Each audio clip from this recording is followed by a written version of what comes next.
강물이 흐르는 것을 보면 흐르는지 안 흐르는지 잘 알 수가 없지만, 그러나 강물이 점점 물살이 세지는 경우가 있습니다. 그것은 폭포가 가까이 왔다 하는 증거입니다. 고3 아이들 수능고사가 얼마 남지 않았습니다. 한 달 정도 남았는데, 고등학교 1학년 때의 마음 자세와 이제 한 달이 남은 지금의 자세는 사뭇 다를 것입니다. 고등학교 1학년 때야 놀기도 하고 잠자기도 하고 여러 가지 편안하게 즐겁게 생활하겠지만, 이제 한 달 남은 지금은 아마 분초를 다투는 그런 심정으로 공부를 할 것입니다. 주님께서는 말세가 가까이 왔다 이렇게 말씀을 하십니다. 말세가 가까이 오고 있는 증거를 여러 가지 자연 현상을 통해서, 또 사회적인 환경, 또 영적인 분위기를 통해서 우리에게 징조로 보여주시고 있죠. 그래서 우리는 하나님께서 말씀하시는 성경을 보면서 주님이 오실 때가 가까이 와 있음을 깨닫고 긴장하고 우리의 믿음 생활을 늘 새롭게 하지 아니하면 안 된다는 거죠. 오늘 1절 말씀에 보면 여호와께서 이와 같이 말씀하시기를 너희는 정의를 지키며 의를 행하라. 이는 나의 구원이 가까이 왔고 나의 공의가 나타날 것임이라. 하나님의 구원이 가까이 왔는데 백성들은 정의를 지키며 의를 행하라, 하나님의 말씀을 따라 행하라 하는 것입니다. 오늘도 찬양해 주신 것처럼 그 말씀 위에 굳게 서리라. 말씀 위에 굳게 서지 않으면 우리의 믿음을 올바로 지탱해 나갈 수가 없기 때문에 그렇습니다. 하나님의 말씀이 우리 인생의 반석이 되고 기준이 되고 또 나아가야 될 목표가 되는 것이 하나님의 말씀입니다.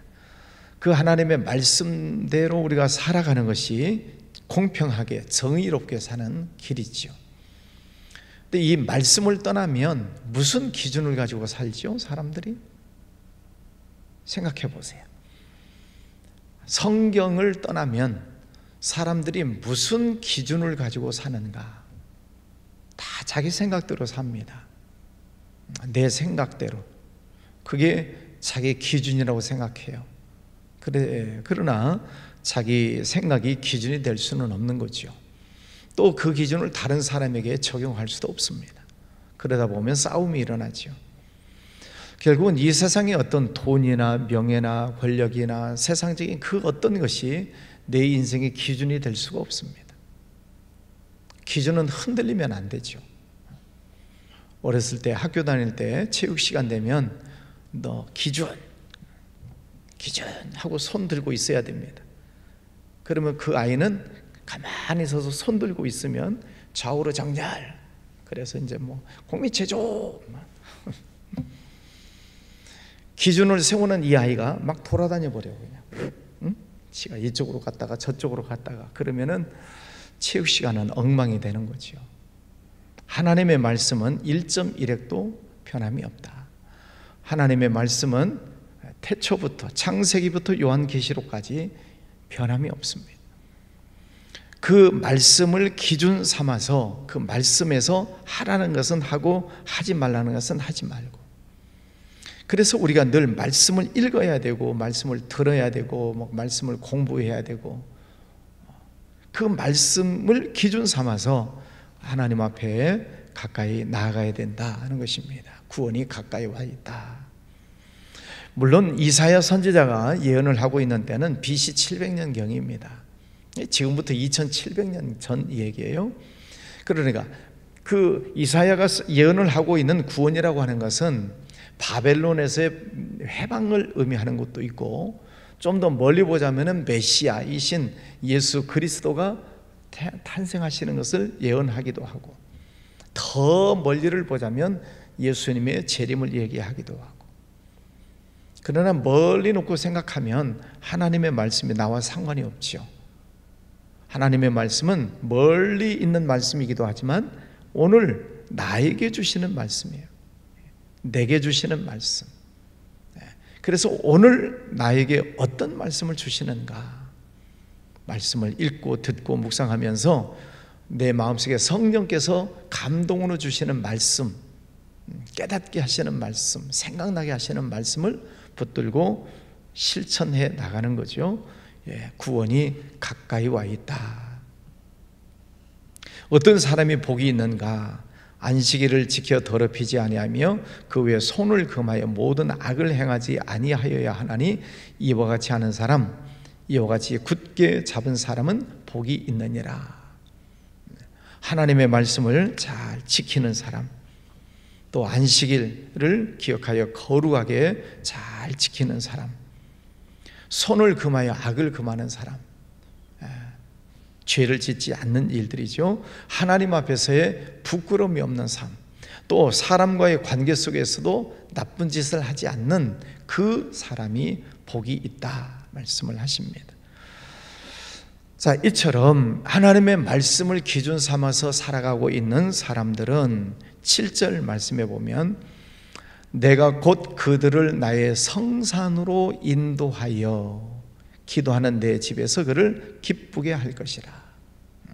하나님의 말씀을 듣고 그 말씀을 따라 살려고 애를 쓰는 사람, 죄짓지 않으려고 애를 쓰는 사람, 그들을 하나님께서는 하나님의 성산으로 인도하시겠다. 거룩한 산, 예루살렘 산이 있죠. 거기는 성전이 있습니다. 그 집은 만민이 기도하는 집이라. 하나님의 성전 안으로 인도해 드리시겠다라고 말씀을 하십니다. 하나님의 말씀의 뜻대로 사는 사람, 하나님께서는 그를 늘 보고 계시고 듣고 계시고 또 그들의 삶을 인도해 가신다는 그런 말씀입니다. 신앙인으로서의 최고의 축복이 뭘까요? 하나님을 만나는 거죠. 세상적으로 돈을 벌고 승진하고 물론 그것도 다 좋은 일이지만 정말 복이라고 하는 것은 성경에서 말씀하고 있는 진짜 복은 하나님을 만나는 거예요. 집을 나갔던 탕자가 집에 들어와서 돌아와서 아버지를 만나는 것 그 자체가 복이죠. 고멜이 자기 집을 떠나서 남편을 떠나서 헤매고 돌아다니다가 다시 집 안에 돌아와서 남편을 만나는 것, 우리가 엊그저께 봤잖아요. 그 남편이 청옥으로 기초석을 놓고 여러 가지 금은 보석으로 꾸며진 집에서 그 아내를 맞이하겠다. 집 안에 들어오는 것이 복이듯이 여러분, 교회 안에 들어오는 것이 복이에요. 현상적으로도 보면 교회 안에 스스럼 없이 잘 교회 안에 들어와서 예배하고 찬양하고 기도하고 봉사하고 헌신하는, 이게 복 있는 삶이에요. 새벽마다 하나님의 성전에 나오는 것도 굉장한 복이에요. 여러분, 하나님의 복 속에서 살고 있음을 믿으시기를 바랍니다. 새벽기도 나오는 것에 대해서 전혀 관심 없는 세상 사람들도 있고, 새벽에 나오고 싶지만은 멀리 살아서 못 나오는 경우도 있고, 또 몸이 불편하면 나오고 싶어도 못 나오고, 그런 건강한 모습으로 성전에 나와서 말씀 듣고 찬양하고 기도하는 이 시간이 복이 있는 시간이에요. 하나님께서 여러분들을 늘 거룩한 하나님의 성산으로 인도하여 내 집은 만민이 기도하는 집이다. 하나님의 성전 안에 들어오게 하시는 것이 얼마나 감사한 일인가. 여러분, 하나님의 성전 늘 문 열려 있으니까 오셔서 하나님과 영적인 교제가 끊임없이 일어나기를 바랍니다.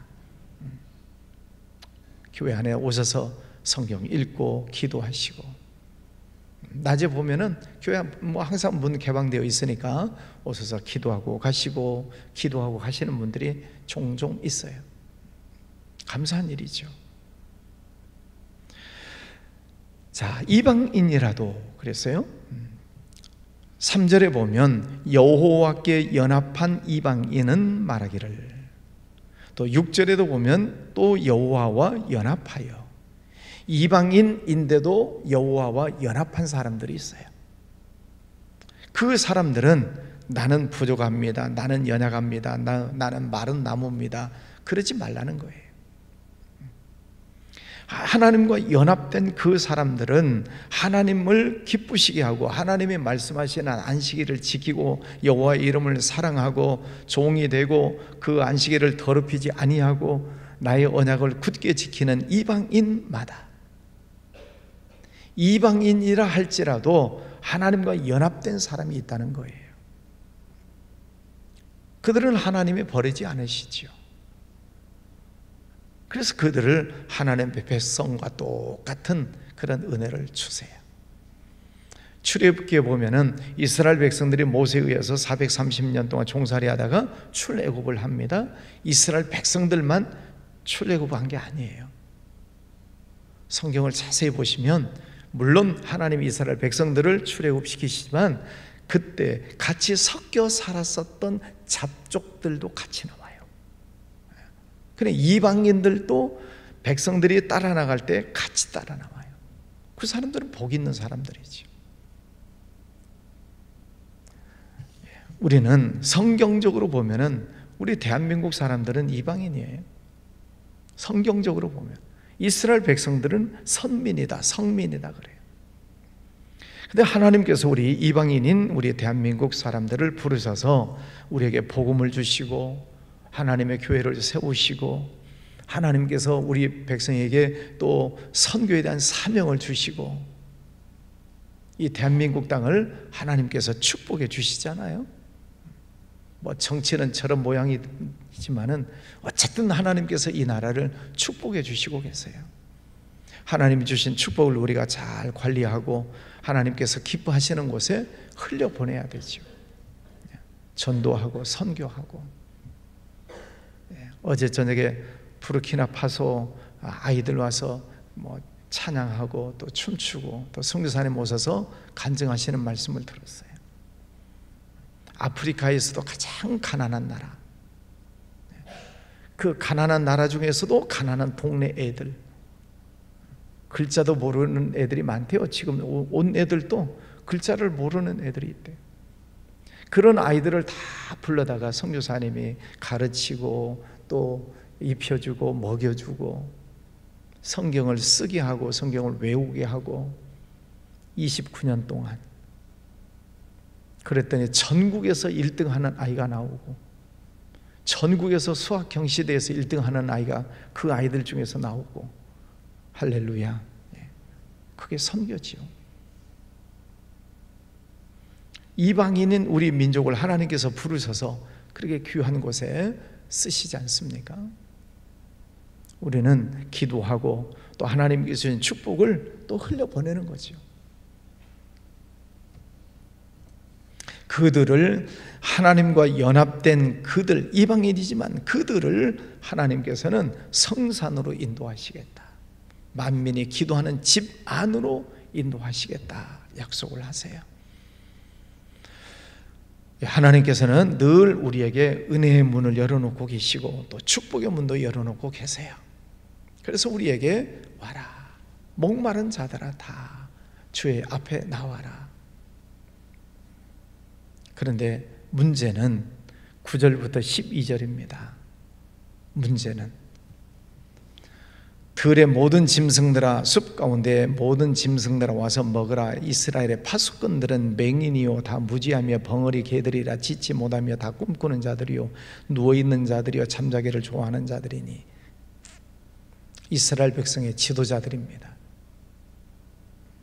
그 백성들을 리드하고 그 백성들을 위해서 잘 안내해야 될 그 지도자들이 맹인이요 무지하고 벙어리 개들이라. 짖지도 못해요.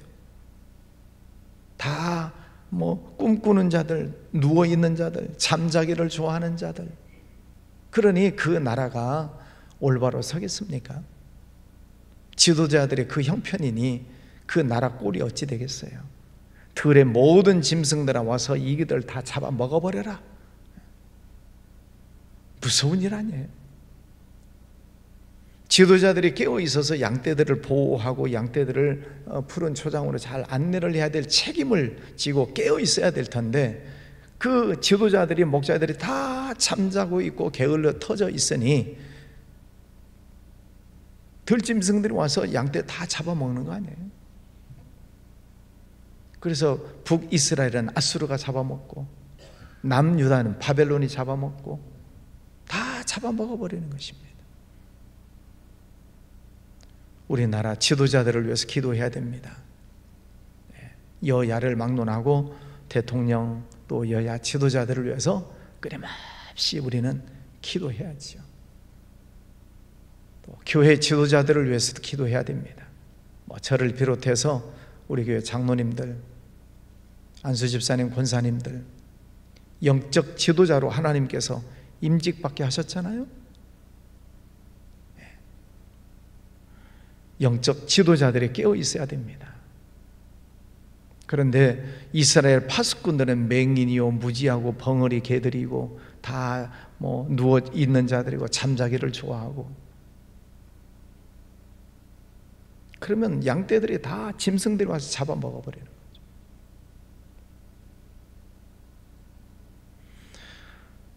이 개들은 탐욕이 심하여 족한 줄을 알지 못하는 자들이요 그들은 몰지각한 목자들이라. 제 길로 돌아가며 사람마다 자기 이익만 추구하며 오라 내가 포도주를 가져오리라 우리가 독주를 잔뜩 마시자. 이게 그 당시에 이스라엘 백성들이 지도자들이에요. 탐욕이 많고 포도주 독주를 가져와라. 먹고 마시고 즐기자. 그러니 그 나라가 망하는 것은 손금 보듯 뻔한 거죠. 하나님께서 우리에게 주시는 말씀은 나의 구원이 가까이 왔다. 하나님의 말씀에 따라서 정의를 지키며 의를 행하라. 하나님의 말씀을 기준 삼아서 늘 이 말씀을 우리는 날마다 봐야 돼요. 날마다 들어야 돼요. 그래서 이 말씀을 우리가 붙잡고 하나님이 인도하시는 그 길을 따라가야 우리가 허탄한 길로 빠지지 않습니다. 가정에서는 부모님이 지도자잖아요. 부모님이 영적으로 맹인이고 영적으로 게을려고 영적으로 자고 있으면 자녀들의 신앙이 다 죽는 거 아니에요. 이번 주 토요일 날은 월삭 새벽 예배죠. 한 달에 한 번씩 있는 월삭 새벽 예배 때 부모님들 애들 데리고 한 달에 한 번이라도 새벽 기도 나옵시다. 아빠 엄마가 자고 있는데 애들이 어떻게 일어나겠어요? 부모가 자고 있으면 애들이 못 나오죠. 아무리 얘기를 해도 못 알아들어요. 깨어있는 여러분들이라도 정신을 차리시고 하나님의 구원이 가까이 왔다. 하나님의 말씀을 잘 부여잡으시고 정의를 지키고 의를 행하는 여러분의 신앙이 되시기를 바랍니다. 기도합니다. 거룩하신 아버지 하나님, 오늘도 귀한 아침을 주셨습니다. 2700년 전 이사야 선지자를 통해 하나님의 말씀을 예언케 하셨습니다. 그들 앞에 불어 닥치고 있는 바벨론의 침략, 또 바벨론에 끌려가는 형국을 이 이사야 선지자는 예언하고 있는데 그 지도자들은 깨닫지 못하고 탐욕에만 빠져있는 지도자들의 모습을 보았습니다. 아버지 하나님, 이 나라를 불쌍히 여겨주시고 대통령, 여야 모든 지도자들 저들이 정신을 차리고 하나님 말씀 앞에 무릎 꿇게 하여 주옵소서. 또 우리 교회 중직자들 정신 차리고 기도하게 하여 주시고 가정의 부모님들이 깨어 일어나서 기도하는 아빠 엄마가 되기를 기도합니다. 지도자들이 맹인이요 잠자기를 좋아하고 독주를 마시기를 좋아하면 그 백성들은 들짐승들에게 먹힌다고 그랬습니다. 아버지 하나님, 저희들 깨워주셨으니 늘 깨어 기도하고 하나님의 말씀대로 행하며 살아가기를 원합니다. 우리의 자녀들을 지켜주시고 우리의 교회를 지켜주시고 또 이 나라를 지켜주시고 보호하여 주시옵소서. 전국의 모든 교회들이 일어나게 하시고 또 전국에 있는 모든 주의 백성들을 깨어 일어나 기도하게 하시고 하나님의 말씀을 따라 순종하며 전도하고 선교하고 하나님께 영광 올려드리는 주의 백성들 일어나게 하여 주시옵소서. 저 북한 땅을 불쌍히 여겨주시고 들짐승 같은 저들의 사상이 사라지고 하나님의 말씀이 선포되며 그 북쪽에도 하나님의 교회가 회복되는 역사들 일어나게 하여 주시옵소서. 해외 나가 있는 선교사들 하나님 영육간에 강건하게 붙잡아 주시고 선교하는 곳곳마다 하나님의 뜻이 이루어지게 해주시기를 원합니다. 주님, 오늘도 주님의 성전에 모인 이들, 또 가정에서도 깨어 일어나 함께 기도하는 모든 이들 주님께서 기억하시고 은혜와 복을 더하여 주옵소서. 귀한 예물 드리는 손길도 축복해 주시옵소서. 예수님 이름으로 기도하였습니다.